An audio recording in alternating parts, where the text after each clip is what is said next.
가족을 감동시키는 표현에 대해서 얘기하겠습니다. 가족을 감동시키는 표현은 어렵지 않아요. 입이야 코 밑에 있지요.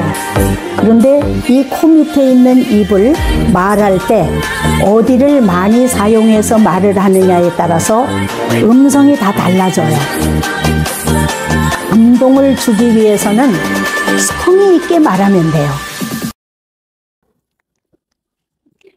다음은 변덕스러운 감정의 흐름입니다. 가족은 사람이 모여서 이루어지는 거기 때문에 사람은 감정의 동물이라고 하지 않아요? 감정이 어떻게 다르냐 하면 이 5단계를 거치면서 변화하게 된다는 거예요. 그러니까 제일 처음에는 꿈의 시기라는 게 있는데 이 꿈의 시기는 미지의 세계예요. 아직 시작하지 않은 거예요. 할 거예요, 앞으로. 무엇이든지 할 거에 대해서는 절망적으로 생각하는 사람들이 없어요. 그래서 꿈을 꾸듯이 꿈을 꾸면은 나쁜 꿈을 꾸기도 하지만은 꿈을 꾸자 그러면은 좋은 꿈을 생각하지 나쁜 꿈을 생각하지 않듯이 바로 이 꿈의 시기는 기대, 희망, 설렘, 기쁨 이런 거를 상상하게 되거든요. 그래서 결혼하기 전에 어때요?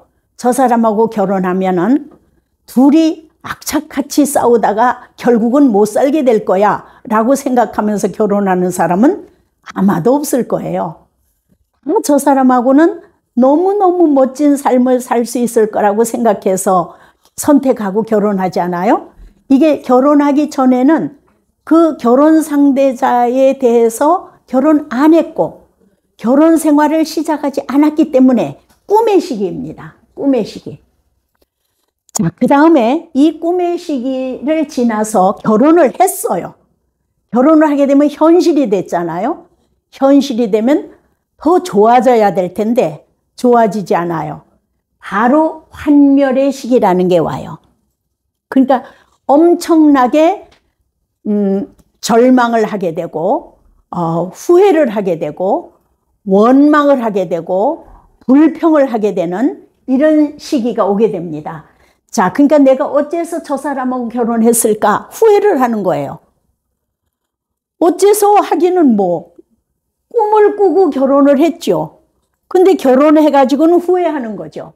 그리고 실망하는 거예요. 이럴 줄은 몰랐다. 이럴 줄은 몰랐다. 어쩌면 저렇게 내가 힘든 거를 알면서도 도와주지를 않아?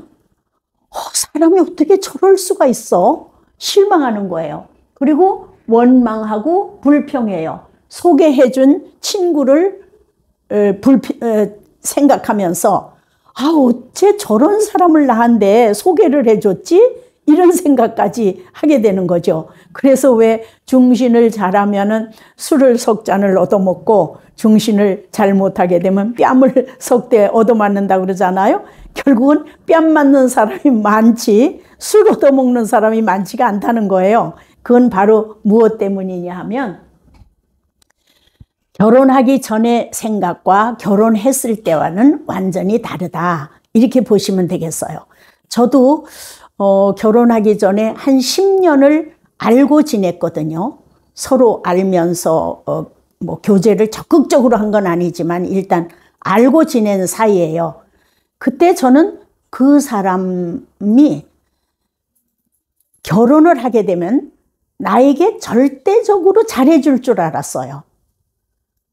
비가 주룩주룩 오는 날 전화를 하면 어디냐? 내가 금방 가겠다. 그러고 튀어나올 정도로다가 적극적이었거든요. 그러면 그런 남자하고 결혼하게 되면 얼마나 좋을까 하고 생각하지 않겠어요? 누구나.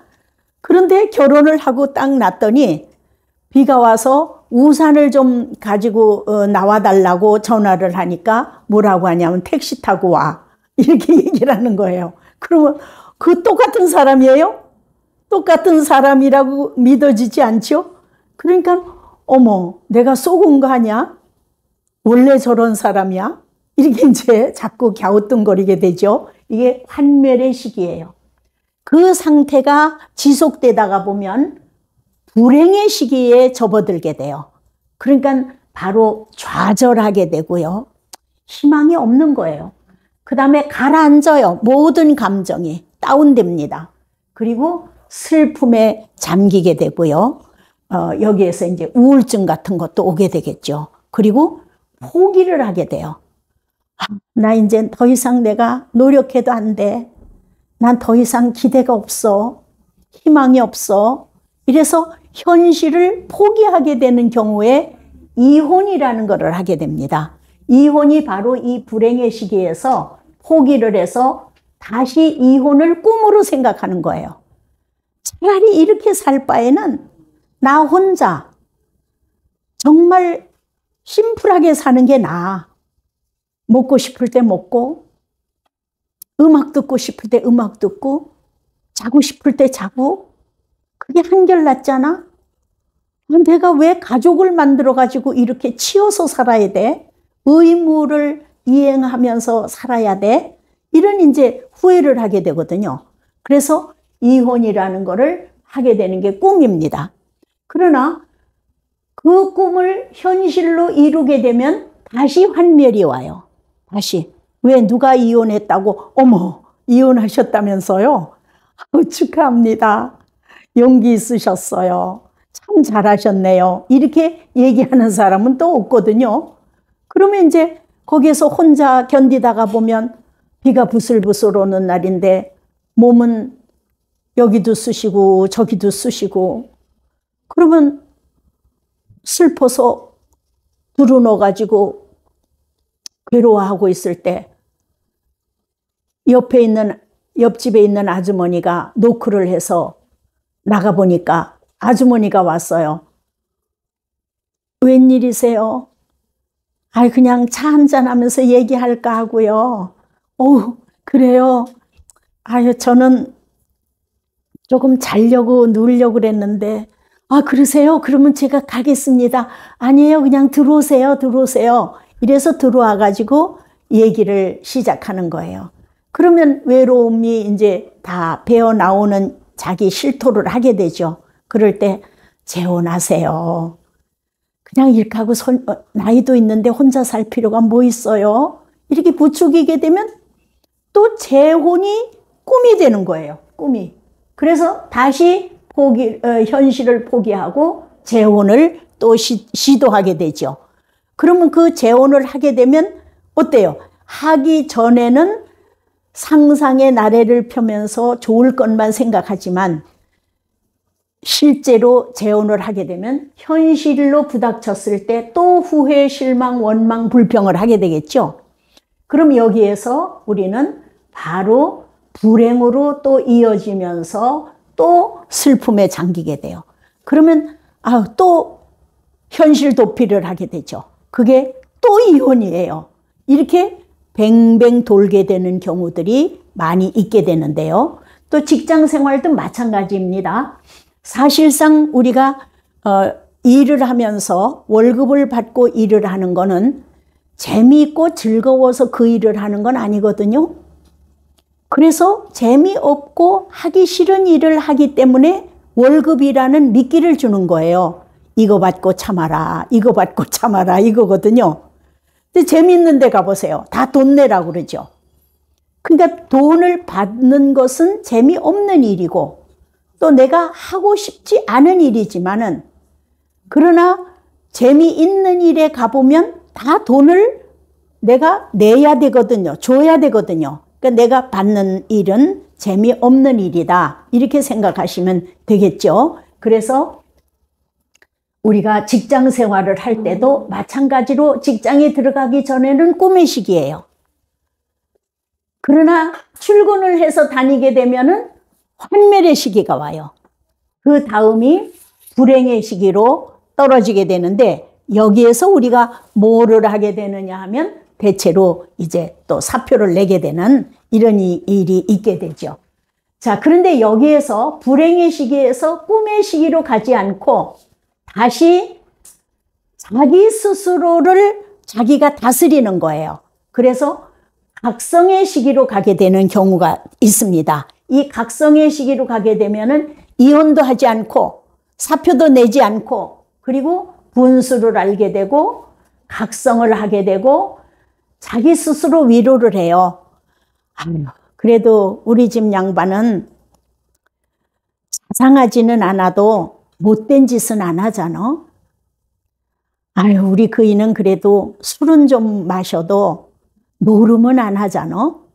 이렇게 이제 자기 스스로를 위로하고 상대를 이해하려고 하게 되거든요. 이런 경우에 이제 각성의 시기로 오게 되면 이 각성의 시기가 진행이 되면서 완성의 시기가 오게 돼요.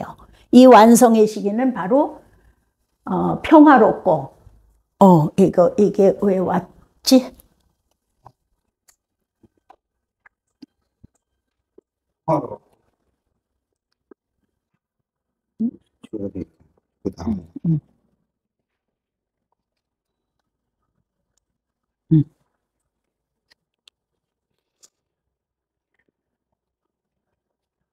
완성의 시기부터 다시 들어갑니다.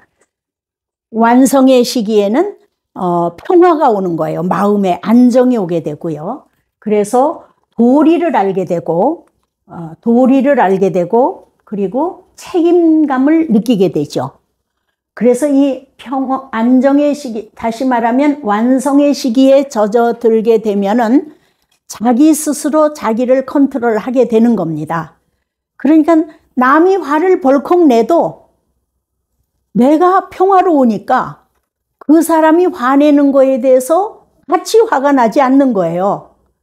그러면 가족 간에도 한번 생각해 보십시오. 남남 간에도 마찬가지지만 가족 간에도 사실상 이 완성의 시기에 있을 때는 남편이나 아이들이나 부모님이나 이 환멸의 시기에서 불평불만을 하고 있을 때도 저 양반들이 지금 환멸의 시기와 불행의 시기에 있구나. 이렇게 얘기를 할 수가 있어요. 자기 혼자 그렇게 생각을 하는 거죠.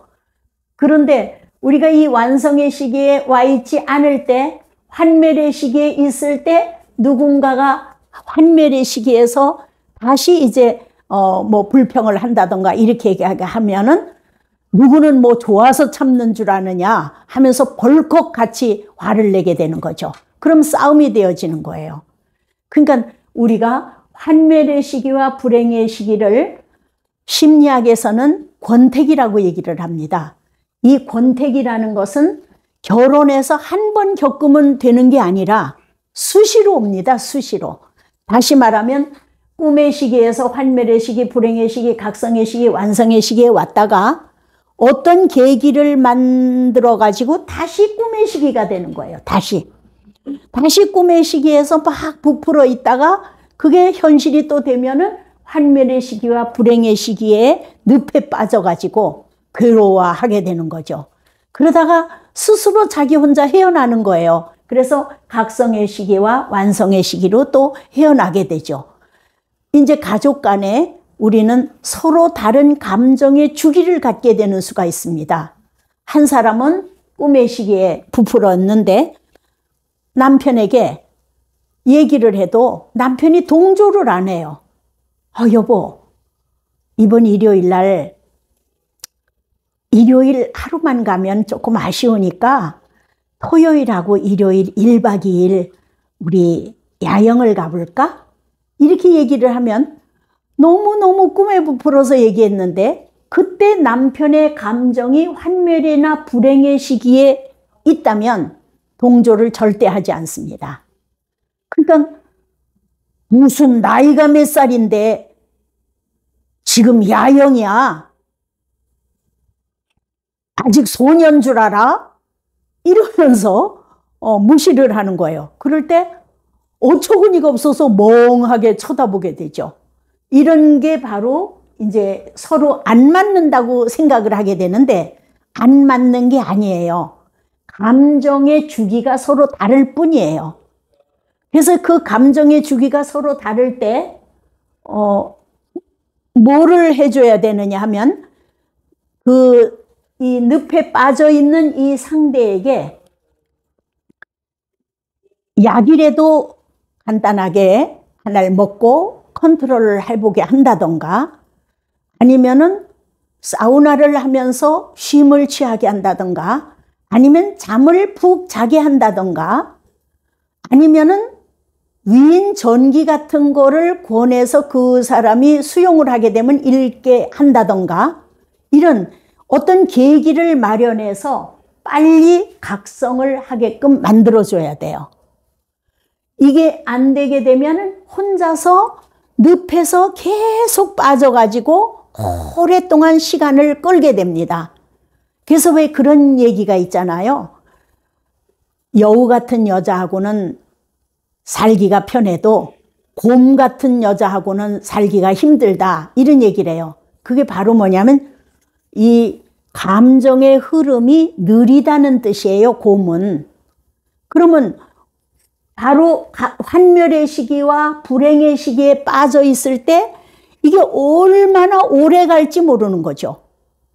근데 여우 같은 사람은 어때요? 바로바로 바뀌는 타입이거든요. 그러니까 환멸의 시기에 있었는데 금방 그 이튿날 자고 나더니 본인 스스로 컨트롤을 한 거예요. 그래서 각성의 시기와 완성의 시기로 가 있는 거죠. 그럼 아주 언제 그랬느냐는 듯이 즐겁게 대화를 나누고 상대에게 제의를 하고 또 서비스를 하고 이러는 거죠. 그러니까 왜 한 번 화가 난 사람은 오래 가는 사람이 있고, 한 번 화가 나면은 화가 나도 금방 풀리는 사람이 있잖아요. 이런 경우가 이제 감정의 흐름이 빠르냐 아니면 느리냐, 이렇게 정리를 해볼 수가 있겠습니다. 그래서 상대가 이런 사람이라고 낙인 찍지 말자. 가족이 이런 사람이라고 단정하지 말자. 다시 말하면 감정의 주기가 있어서 그 흐름이 나와 맞지 않아 가지고 이게 일치되어지지 않았구나, 이렇게 생각을 하게 되면은 상대를 충분히 이해하고 수용할 수 있지 않겠나, 이렇게 생각이 되어집니다. 자, 변덕스러운 감정의 흐름 때문에 가족 간에 갈등을 빚게 되는 경우에 대해서 말씀을 드렸습니다.